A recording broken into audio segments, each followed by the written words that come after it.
Willkommen bei iTalk, einer neuen Sendung bei Euronews. Hier können Sie Fragen stellen. Mein Name ist Alex Taylor und ich sorge für die Antworten.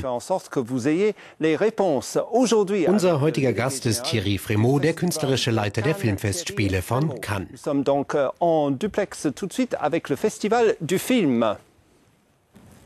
Thierry Frémaux, bonjour depuis Cannes. Bonjour. Sprechen wir vom europäischen Kino. Haben Sie dieses Jahr neue Trends bemerkt? Wie steht es um das Kino in Europa?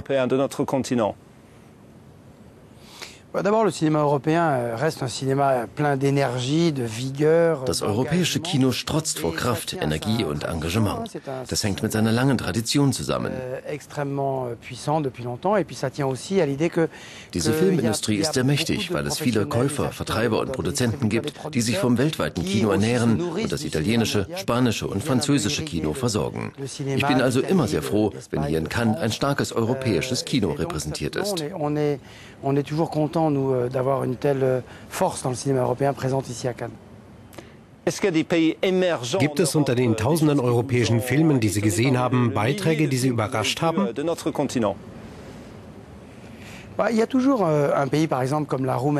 Immer. Ein Land wie Rumänien zum Beispiel hat plötzlich eine Generation an Filmemachern hervorgebracht. Die Goldene Palme für Cristian Mungiu 2007 zeugt von dieser Vitalität. Rumänien ist zugleich ein Land, das sein Kino unterstützt. In Ungarn gibt es eine Art Mischung aus Neulingen und Veteranen der Filmkunst.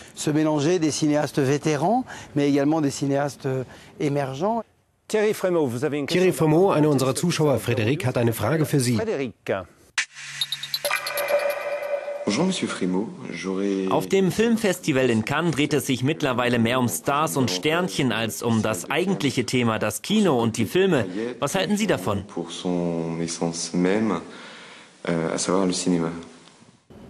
Zu viel Starrummel in Cannes? Nein, bei uns gibt es weder zu viel Glitzer noch zu viel intellektuelle Filme. Das ist Teil des Paradoxes, der Schizophrenie oder wie immer man es nennen will. Wir müssen beides bieten, viel Starrummel und intellektuelle, hochwertige Filme. Die nächste Frage wird vielleicht lauten, finden Sie nicht, dass das Filmfestival von Cannes zu viele intellektuelle Filme zeigt, die zu schwierig sind für das Publikum? Wir bringen beides unter einen Hut. Die 4 Säulen von Cannes sind der Glamour, die Filmkunst, der Markt und natürlich die Medien, also die Journalisten und Filmkritiker. Unsere nächste Frage kommt von Bruno aus Italien.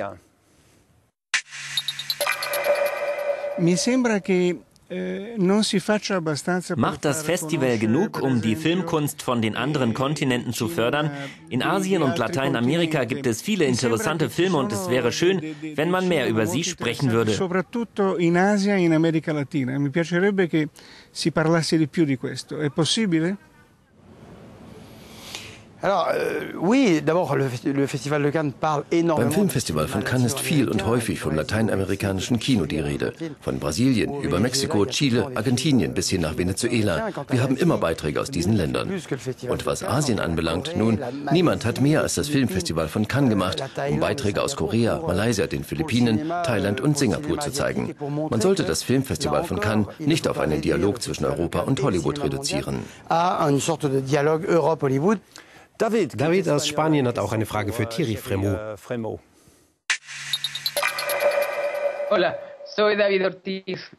Warum gibt es nur einen einzigen amerikanischen Film im Wettbewerb?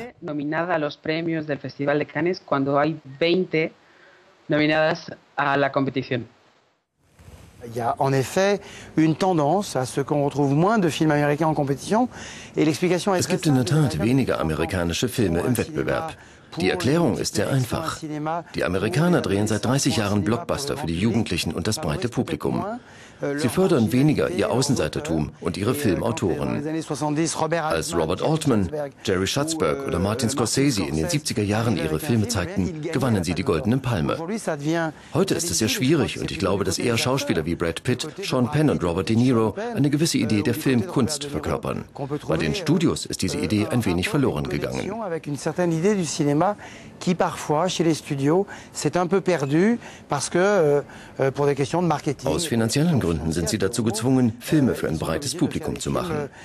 Es ist nicht so, dass Cannes nichts für das breite Publikum ist. Doch was den Wettbewerb anbelangt, verlangen wir eine gewisse Qualität. Und unter den amerikanischen Filmen gibt es nur wenige, die unseren Ansprüchen gerecht werden.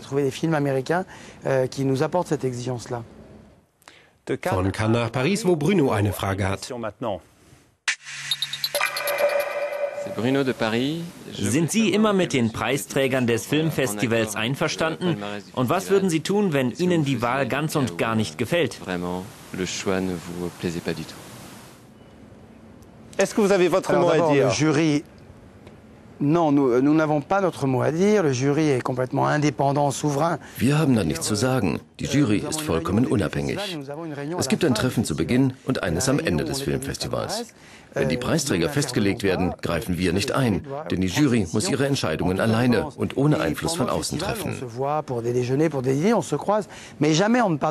Während des Festivals läuft man sich über den Weg oder isst gemeinsam, aber wir sprechen nie über die ausgewählten Filme, um die Jury nicht zu beeinflussen. Sie bestimmen die Sieger. Ich verbiete es mir, die Wahl der Preisträger zu kommentieren und zu sagen, ob ich damit einverstanden bin oder nicht. Ich habe keine Meinung. Die Vergabe der Auszeichnungen liegt in den Händen der Jury. Meistens spiegeln die Preise die Meinung der Besucher von Cannes wider, selbst wenn es Uneinigkeiten gibt. Bei 20 Filmen ist es schwierig, 7 Preise zu verleihen und vor allem kann nur ein Film die Goldene Palme bekommen. Dieses Prinzip muss man akzeptieren und die Unabhängigkeit respektieren.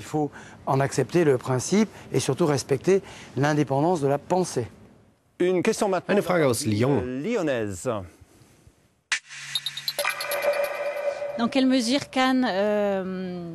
Inwieweit gibt Cannes den jungen Filmemachern eine Chance? Denn das Filmfestival dreht sich offenbar vor allem um die weltweiten Berühmtheiten und nicht um Menschen, die es verdienen würden, entdeckt zu werden.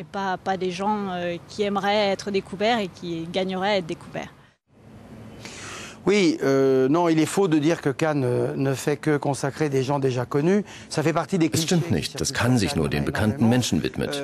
Das ist eines der Klischees, die über Cannes verbreitet werden. Nehmen wir die Sélection officielle. 2 erste Filme sind im Wettbewerb und insgesamt werden 6 oder 7 Erstlingswerke gezeigt. Mit dem Preis der Goldenen Kamera wird das beste Erstlingswerk ausgezeichnet. Es gibt außerdem mehrere Programme in den Filmschulen, den Kinostiftungen und das Projekt Short Film Corner. Das Ziel all dieser Programme ist es nicht nur, den jungen Filmemachern, sondern auch den jungen Drehbuchautoren und Produzenten zu helfen. Denn es genügt nicht nur, den Regisseuren zu helfen, man muss auch den anderen unter die Arme greifen, damit neue Vertreiber und Produzenten sich behaupten können. Auf dem Filmfestival gibt es eine ganze Reihe an Programmen, die die junge Generation unterstützen. Natürlich wird man immer ein wenig mehr über Terrence Malick oder Pedro Almodóvar sprechen, aber ich kann Ihnen versichern, dass die junge Generation und die Filme von morgen hier gut repräsentiert sind. La jeune génération du cinéma de demain est ici et fortement représentée. Thierry Frémaux, eine letzte, etwas persönlichere Frage. Sie haben während der Vorbereitung auf Cannes tausende Filme gesehen. Welcher Film hat Sie am meisten beeindruckt? Personnellement, peut-être hors compétition. Lorsque j'ai vu le film de Woody Allen à New York au mois de janvier, comme on sait, Woody Allen est Als ich im Januar den Film von Woody Allen gesehen habe, war ich überrascht. Woody Allen ist ein Stammgast des Festivals. Doch ich hatte nicht damit gerechnet, dass ein Film so gut ist und so viel aussagt. Ein wunderbarer Film also, um das Festival zu eröffnen. Denn er versucht uns zu vermitteln, dass wir mit der Zeit gehen sollen, aber auch innehalten müssen. Darum geht es uns in Cannes. Wir versuchen, die Menschen mit Kunst zu versöhnen und glücklich zu machen. Wir gehen mit der Zeit und während wir Filme erschaffen, erschaffen wir die Gegenwart und vielleicht auch die Zukunft. Der Film von Woody Allen sagt all das in einer sehr lustigen, berührenden und vor allem poetischen Art. Für mich war das ein Geschenk. Nachdem Robert De Niro zugesagt hatte, Präsident der Jury zu sein, wusste ich, dass das Festival auf einem guten Weg war und das bestätigt sich hier jeden Tag. Thierry Frémaux, vielen Dank. Sie können Ihre Fragen an die nächsten Gäste auf unserer Internetseite stellen und ich sorge für die Antworten hier im Europäischen Parlament in Brüssel. Bis zum nächsten Mal. À la prochaine depuis le Parlement européen ici à Bruxelles.